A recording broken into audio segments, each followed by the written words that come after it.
What is it about ex-South Korean presidents and prison? 4 have been jailed, including Lee Myung-bak, who was put back behind bars this week. We might start by asking, why have so many former leaders faced punishment? During the 1990s, the first 2 on the list, Chun Doo-hwan and Tae-woo, were hit with corruption charges.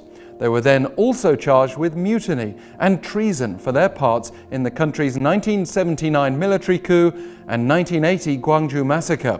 Chun was initially sentenced to death, while No was ordered to serve over 22 years in prison. These sentences were later reduced and both were pardoned in 1997. Fast forward to more recent times, and Park Geun-hye was expelled from office in 2017 after her impeachment was upheld. She's since been ordered to serve more than 30 years in incarceration after being tried for a string of power abuse and corruption charges.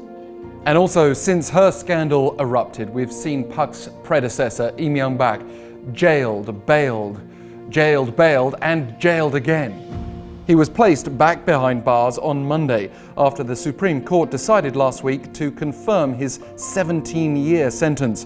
He'd been arrested in 2018 on bribery and embezzlement charges, was convicted, but then released a second time on bail last February while awaiting the highest court's decision. And while there's a general expectation that the 78-year-old will be pardoned at some point, along with 68-year-old Park Geun-hye, there's no indication of that right now. He is being held in a detention center and may not be transferred to a prison due to his age and health. This is the same place that held his brother, former lawmaker Lee Sang-duk, as well as ex-President Park's former chief of staff Kim Ki-chun, and it's also where Park's longtime confidant Soon-sil serving her time. She was the one portrayed as pulling the strings behind Park's presidency. Park herself has refused to even appeal her sentencing, claiming she's the victim of a political conspiracy.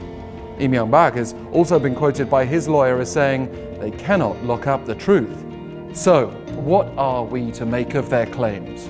Lee Myung-bak insisted the case against him is revenge for the death of late former President Moo-hyun, who took his own life in 2009 while under investigation for bribery after Lee had succeeded him. Supporters of this theory would point to the ties between No and current leader Jae-in. But No's presidency provides another example of what happens when political retribution is deemed flimsy. He was impeached for violating presidential impartiality ahead of parliamentary elections, though the motion was strongly opposed by a citizens' movement for eradicating corruption, and No was reinstated. The example also shows the importance of public sentiment.